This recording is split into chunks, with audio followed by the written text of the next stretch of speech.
Welcome back. I believe this is going to be our final section. So let's talk about some landforms we see associated with streams. Here's a little diagram that points out some of what we'll talk about. Floodplains, we've already discussed, but we'll talk about oxbow lakes, point bars, natural levees, and some additional information. So this is just a good once-over on all that. So oxbow lakes or cut-off meanders.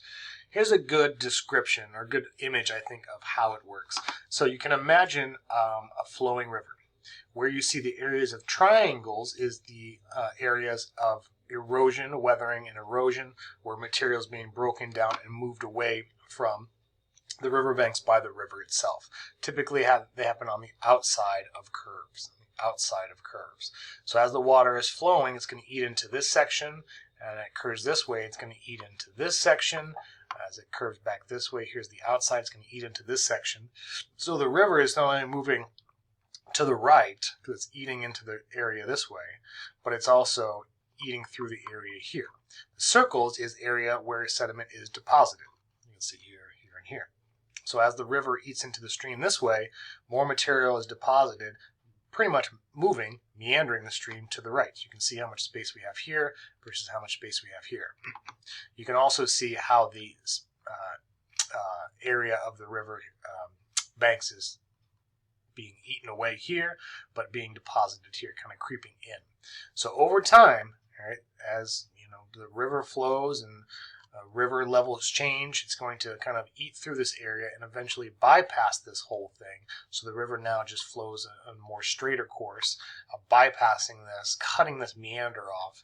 So this is now known as an oxbow lake. An oxbow is a wooden piece of material like this that would go over an ox's neck when we still used oxen for farming and such. That's why it's called an oxbow. Here is an aerial image of, you can see the main meandering stream channel and all of these cut-off meanders, all of these oxbows here. Here is probably a couple that are a few that might be created here shortly. Looks like here might be one, here might be one, here might be one, here might be one. So this river eventually could just kind of flow like from here to here, kind of through here, really cutting off a lot of these meanders. So those are oxbow lakes. Then we have natural levees. So we have a river, and when it's full to the banks, it's called bank full. When it floods over the banks, the sides of the river, it's in flood stage. So when it does, as that floodwater rises, it will deposit sediment along the banks, in essence creating higher and higher banks. As the floodwater recedes and the water goes back down, these natural barriers of built-up sediment create natural levees.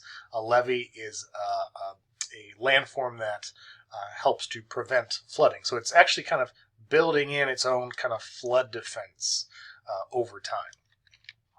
So here you can see a natural levee kind of goes up, and if you go down on the other side, the trees kind of are further down on the other side, so you have some natural levees here.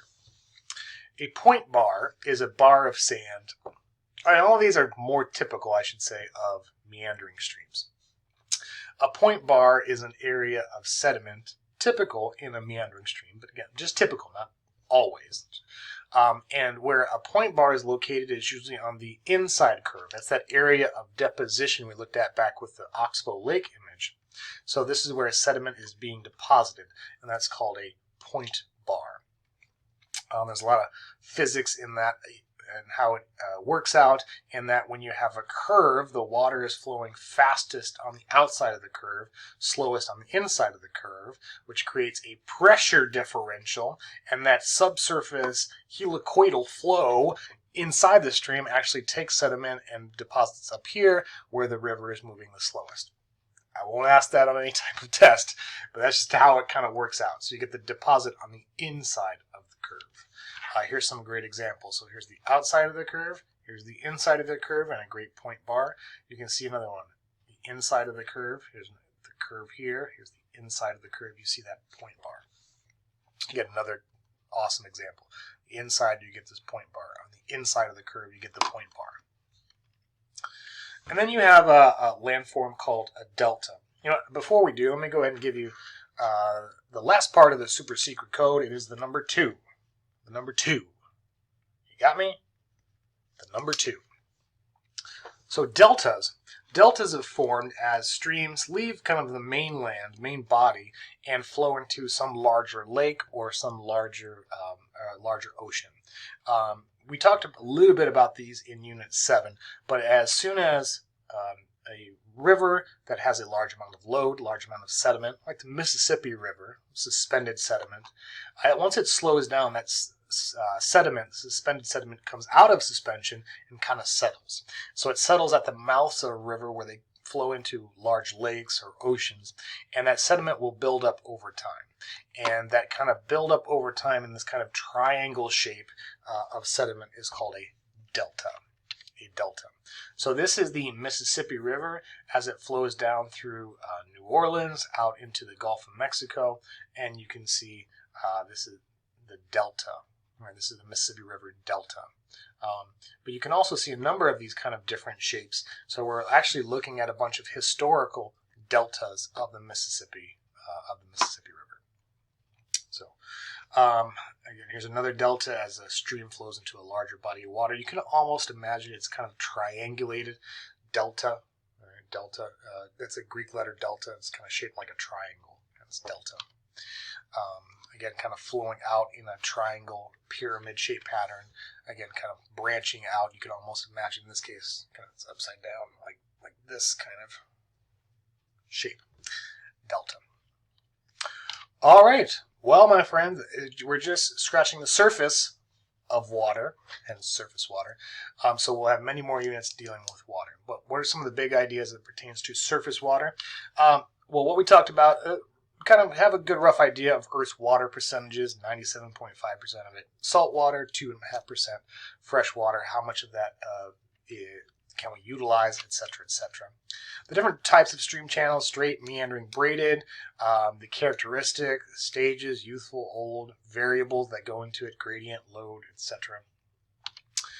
Some of the names of the Arizona streams and where all that water flows to, and just an idea of some of those different stream landforms, point bars, deltas, oxbows, etc., etc., etc. Well, it's been fun. As we continue on into next unit, we'll dive deeper into water. I believe next unit is on groundwater. I could be mistaken. So we'll pick that up next time. I tell you what, you know that super secret code? You know the numbers you got? Well, I want you to take that value, the super secret code, and I want you to plug it into the calculator and divide by 2. That will be the super secret code you need to enter into the assignment. So take the code you got, put it in your calculator, hit divide by 2. That's the super secret code answer. I will see you next time.